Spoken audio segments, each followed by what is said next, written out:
Bonjour, c'est Marc Vandin, le président de Homme Énergie, association de recherche sur le développement durable et la maison autonome. C'est ma deuxième vidéo dans la voiture. Alors là, au lieu de parler des municipales, je vais parler du problème des retraites. L'avis d'un chercheur et d'un gars qui est logique et de bon sens, qui a vécu depuis De Gaulle jusqu'à maintenant, qui a vu tout ce qui s'est passé. J'ai le recul, et puis mes parents, mon environnement m'a éduqué sur le plan économique et politique. Voilà donc le sujet des retraites, la réforme des retraites qui est en cours, que ça fait un grand débat. Moi, justement, on parle de capitalisation de points. Il y a une chose qu'il ne faudrait pas oublier, c'est que quand les gens, pour la capitalisation, pour résoudre le problème économique, parce qu'il y a beaucoup de chômage, la retraite c'est pareil, on n'est pas tous égaux. À 65 ans, j'ai beaucoup d'amis qui sont décédés à 45, ont des crises cardiaques. Il y a des gens qui sont en mauvaise santé, donc dire un âge où ça devrait être un peu libre choix. Ça dépend de l'état de santé de la personne, des compétences qu'elle a. Alors, pour financer justement la capitalisation, parce qu'il y a l'aspect répartition, la cotisation qu'on paye tous les mois sur les salaires, mais on oublie, c'est que le logement, les gens ils payent toute leur vie un loyer. Il y en a même pas 60% qui sont propriétaires. Justement, si tout cet argent qui est versé, ça serait bien que les gens le récupèrent, il faudrait que 80% des gens soient propriétaires de logement, peut-être pas 100% parce que c'est pas évident, mais d'ailleurs tout l'argent qui est versé en loyer, il faudrait que les gens puissent récupérer, parce que où va cet argent?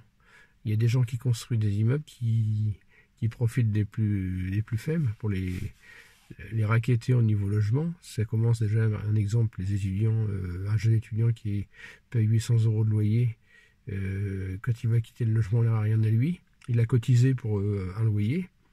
Donc tout ça, ça fait la vie chère. Après, on dit, ouais, on donne des APL, mais les APL, derrière, il faut des charges sociales, des taxes pour alimenter tout ça. Donc justement, il faudrait qu'il y ait beaucoup plus de gens qui soient propriétaires de leur logement.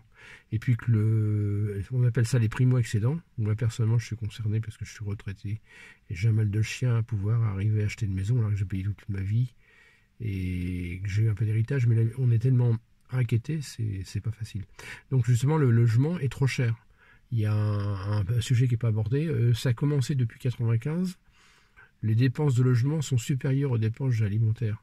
Je vous conseille d'aller voir, si vous pouvez, s'il n'y a pas beaucoup d'informations, le monsieur Martin, qui est le remplaçant de l'abbé Pierre. Il parle de ça, qu'il y a une inversion. Avant, c'était 25% du budget, c'était l'alimentaire, et maintenant c'est 25 à 50% du revenu des ménages qui passe dans le logement. Il y a une flambée, on dit même parfois que ça peut-être été multiplié par 3, les loyers à certains endroits. C'est pareil, même les bailleurs sociaux, qu'est-ce qu'ils font de l'argent? Vous payez une maison ou un logement pendant 22 ans, et où va l'argent? Il faudrait qu'il y ait une partie qui revienne à ceux aux locataires, quoi. Et là, de revient, alors il n'a pas été sympa ce mec-là, le maire d'Amiens, tiens, justement encore un gars d'Amiens, il avait fait une loi, ceux qui avaient de l'argent, ils achetaient un logement, ils le louaient, et c'était le locataire qui remboursait le logement. Puis au bout, alors à la fin du compte, le gars était propriétaire, celui qui avait investi, mais le locataire qui a payé toute sa vie, il n'a rien à eu. Donc il y a quand même quelque chose d'anormal dans ce système de logement. En Chine, justement, alors quand vous achetez un logement, j'ai vu ça sur des reportages, au bout de 70 ans, quand la personne est décédée, ça revient à l'État. Le logement revient à l'État. C'est peut-être plus équitable. 70, ça fait un peu juste, il faudra peut-être 80, 90 ans pour être sûr que la personne n'est plus là. Donc, tout cet argent du logement, la spéculation qui est sur le logement. Alors, pour les gens qui sont très riches à Paris, au lieu de spéculer sur le logement, ils devraient mettre des batteries.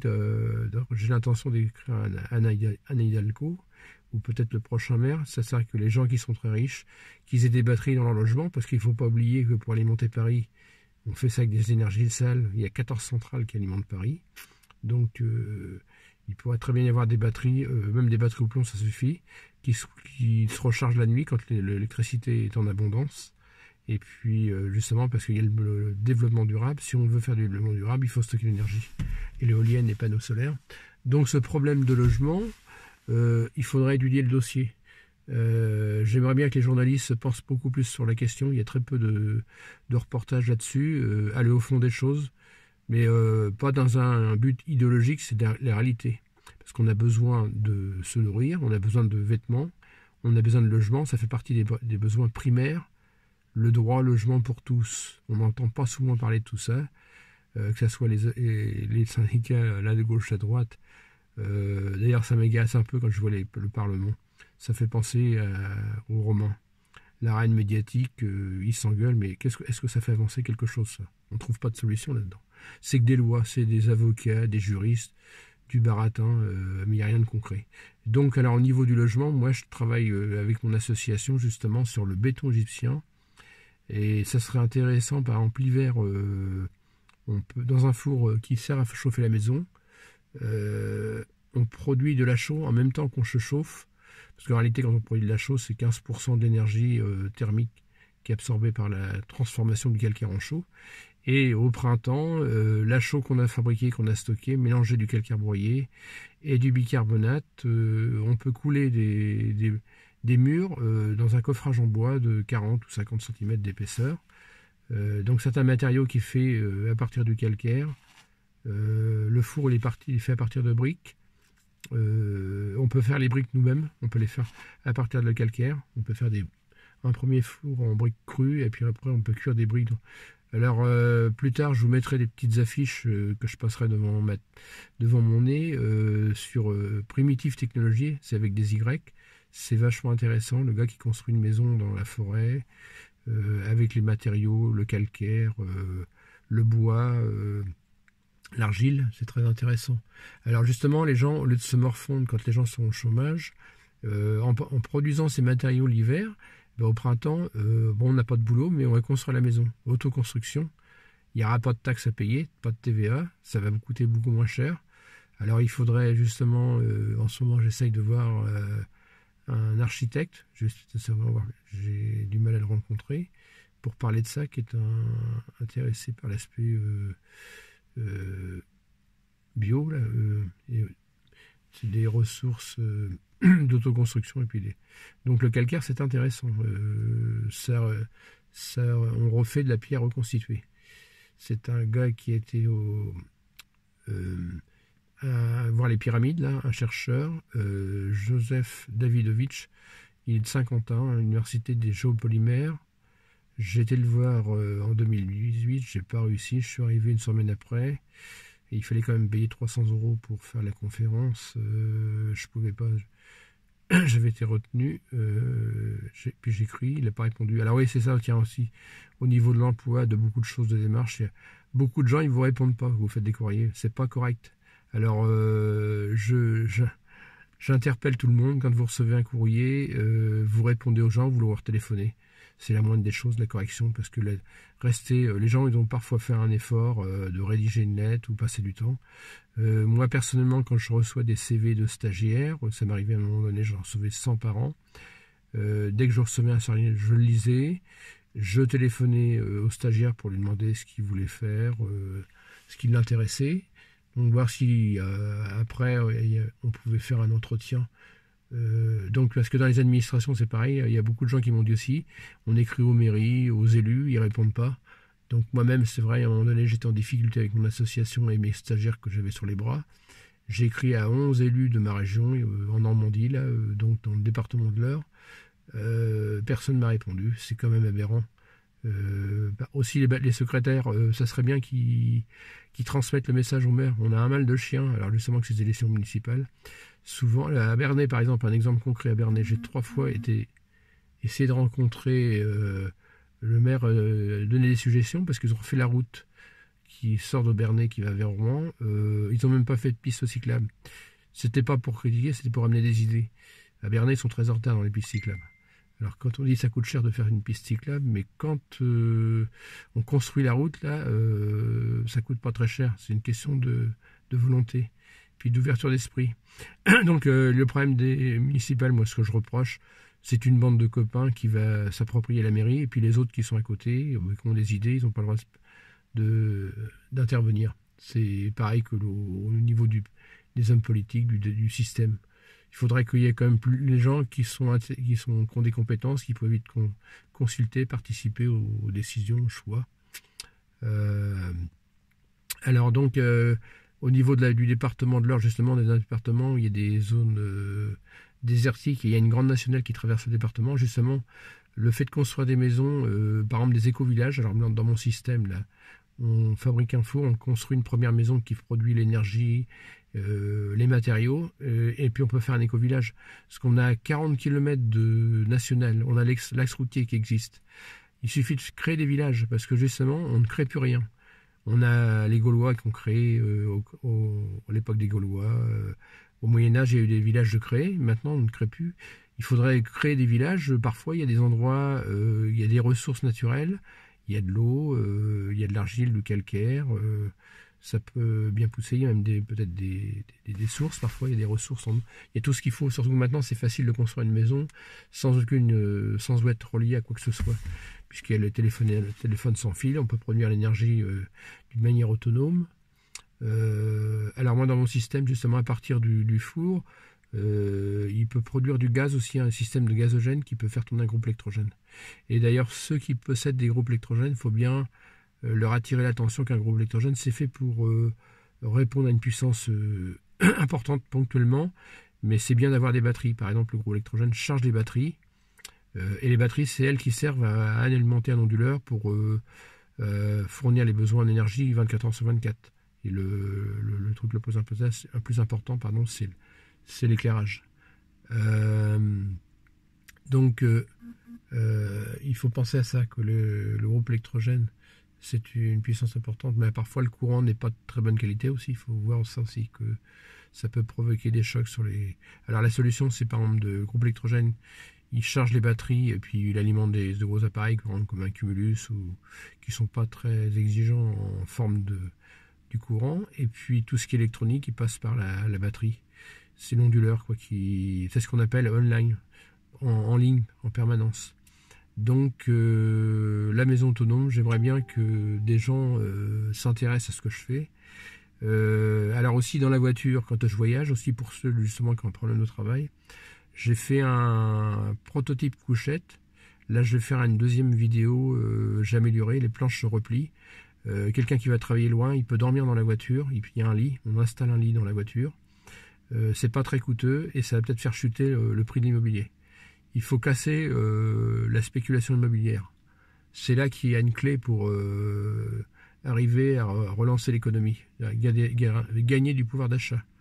Il faut casser cette spirale infernale de l'emballement des prix de l'immobilier.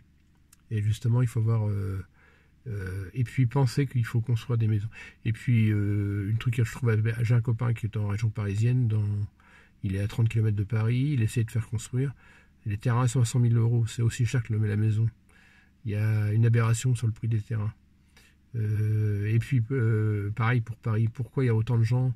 Il y a un 1/6 de la population qui est à Paris, il faudrait une meilleure répartition. Il y a des régions où il y a énormément de forêts, il n'y a personne pour l'exploiter. Il y aurait justement les trains, par exemple, ça servirait, les trains pourraient servir. Le SNCF se plaint qu'il n'a pas de trafic de marchandises. Et ben s'il y avait des transports de bois d'une région où c'est très riche en bois vers une région industrielle où il y a besoin d'énergie renouvelable, de biomasse, ça pourrait créer de l'activité, tout ça.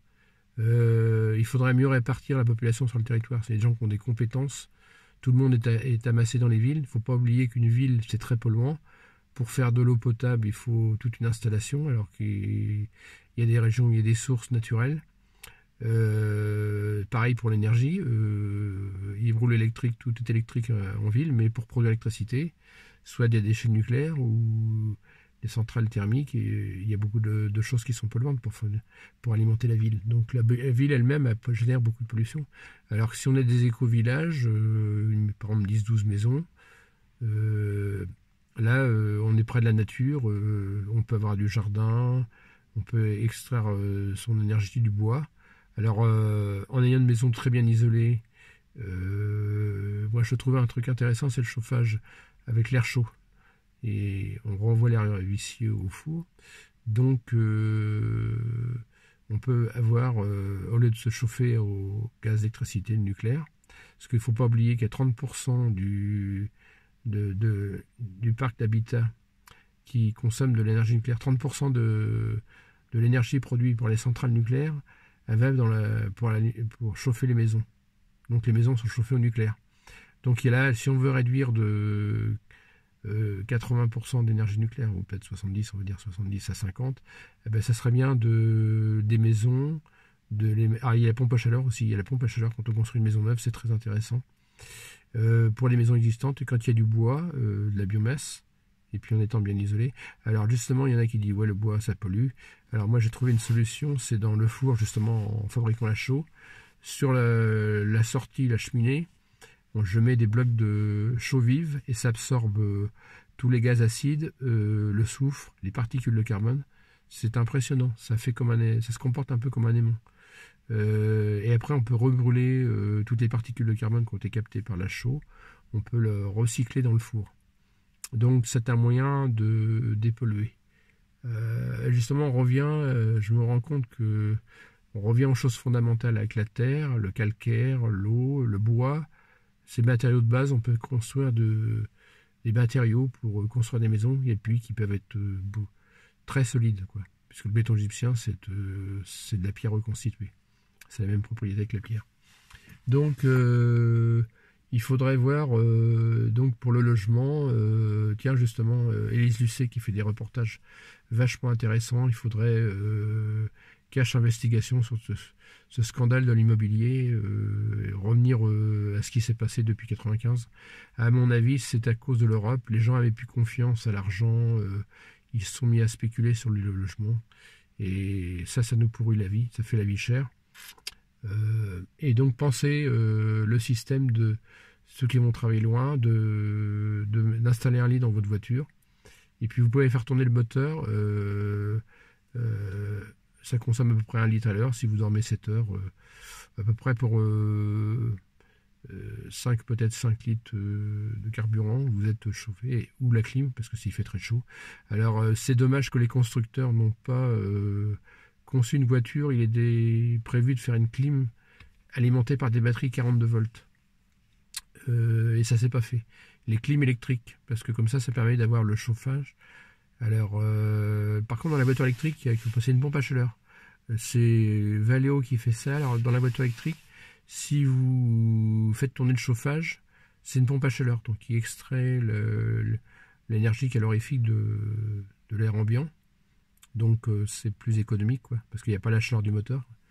C'est un procédé intéressant pour l'avenir, que si vous avez une voiture électrique, ça sera pas très polluant et très gourmand de faire tourner le chauffage ou la clim. Donc ce problème de logement et puis cette masse d'argent qui pourrait être au lieu d'être aller dans les spéculations, qui pourrait diminuer la charge en logement du budget des ménages. Et cet argent-là qui ne serait pas pris, qui ne serait pas capté par le logement, il pourrait être utilisé pour mieux manger, mieux se soigner, et ça ferait au moins tourner l'économie, mieux se vêtir. Automatiquement, ça augmente le pouvoir d'achat.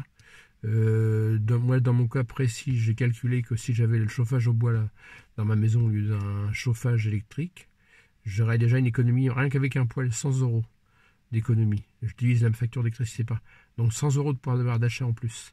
Si on fait un système d'air chaud, alors il y a l'investissement d'installation, mais après, on serait pratiquement à 50 € au lieu de 200 à 250 €. On peut arriver à diviser par 4 le coût en énergie, et c'est du pouvoir d'achat. Alors un message pour Hervé Morin, qui est président de la région, parce qu'il est président d'un 13e de la France. Donc si Macron il fait pas grand-chose, il y a au moins Hervé Morin, je l'ai déjà rencontré, mais il n'a jamais pris ça au sérieux. Tout ce que je lui ai dit. Je suis toujours au même point pour mes recherches. J'arrive toujours pas à trouver d'endroit pour construire mon labo de recherche. C'est assez fou ça. Mon bailleur social n'est pas très sympathique. Mon association est déclarée chez moi. Je suis comme Michel Onfray, je travaille chez moi.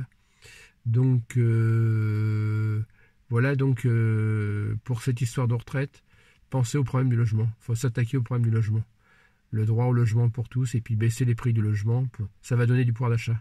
C'est pareil aussi, tout le temps on dit ouais il faut augmenter les salaires, parce que si on augmente les salaires on va être plus cher pour fabriquer des choses par rapport à ce qui vient de l'étranger. Et justement si on baisse on gagne du pouvoir d'achat dans le logement, là déjà ça va être mieux. D'ailleurs on ne devrait même pas avoir de taxes sur tout ce qui est fabriqué puisque le logement c'est fabriqué chez nous.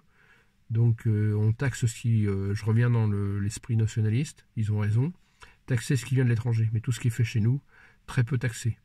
Il y avait Sarkozy qui avait abordé un peu, j'aime pas toujours Sarkozy pour sa guerre là en Libye, mais sur le plan économique et logement, il voulait avoir un objectif de 70 ou 80% de gens propriétaires. Puis avec la crise c'est tombé à l'eau, c'était intéressant l'idée. Il avait justement baissé les TVA sur les matériaux. Apparemment, une maison, ça coûte le double à cause des TVA sur les matériaux et puis les charges sociales des salariés qui construisent la maison. Donc en réalité, une maison, ça coûte 2 fois moins cher. Alors justement, c'est quand on est fait en autoconstruction, ça devient intéressant là, parce qu'il n'y a pas les taxes sur le travail.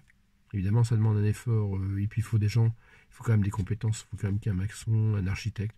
Il y a des gens qui encadrent le projet, mais ça peut être intéressant. Donc, j'espère que ça fera un peu bouger un peu les hommes politiques, les décideurs. C'est en innovant, en cherchant puis du bon sens. Alors justement, je me suis rendu compte dans mes recherches, quand je vais il y a beaucoup en Normandie, dans le département de l'Eure, on a beaucoup de sources. Je suis dans un peu. Et tout ça, c'est à l'abandon. On pollue, personne ne se préoccupe de la qualité d'eau, de la pollution des sols. C'est pareil aussi la notion d'une source. Je vois bec et loin parce qu'il y a beaucoup de riches là, parisiens qui s'accaparent les propriétés, qui sont pas souvent là, et ils vont parfois clôturer les sources. Ils sont appropriés la source, mais en réalité, une source, c'est un bien commun. Parce que la source, elle vient de sous la forêt, elle vient de très loin, donc elle ne peut pas dire elle m'appartient à moi. C'est un bien commun, collectif. Donc c'est pas normal qu'il y en a qui s'approprient les sources. Et puis si on surveillait les sources, on saurait qui est-ce qui pollue.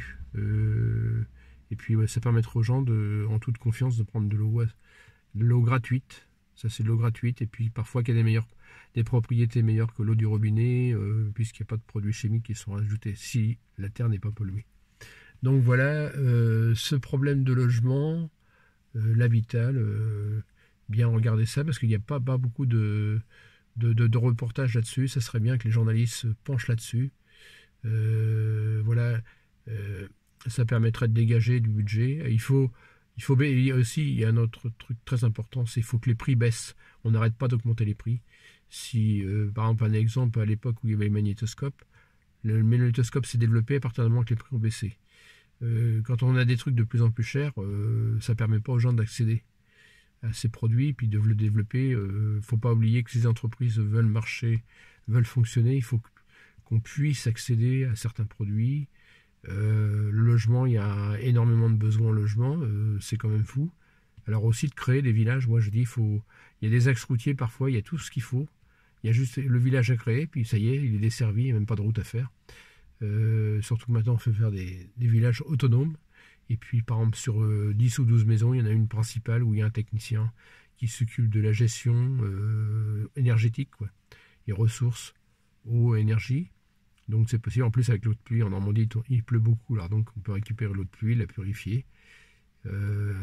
Donc alors avis aux architectes, aux ingénieurs, aux ingénieux, aux politiques qui nous mènent la vie dure, qui ne sont pas toujours à l'écoute, pas du tout même. Je dis pour moi il y a 80% de politiques qui sont zéro. Des salopes politiques, j'appelle ça. Il y en a que 20% de bons. C'est la loi des 20-80. Donc je suis un peu agacé qu'on n'arrive pas, on n'écoute pas les gens qui ont des idées. Ça serait bien. Alors en ce moment je profite des élections municipales pour aller sur Deauville, sur la côte, la voir, quand il y a des réunions publiques, pour amener mes idées, faire avancer le schmilblick. Voilà, donc c'était ma deuxième vidéo dans la voiture. Là j'avais arrêté le moteur. Bon, je commence à avoir un peu froid. C'est pour avoir moins de bruit de fond. Quand le moteur tourne, ça fait un peu un bruit de bateau. Donc voilà ce que j'avais à dire. J'espère qu'il y aura un maximum de gens qui vont partager la vidéo pour amener à un débat sur ce problème de logement, puis l'amélioration du pouvoir d'achat des ménages. C'est là qu'est la clé du redressement de la France. Merci, à bientôt.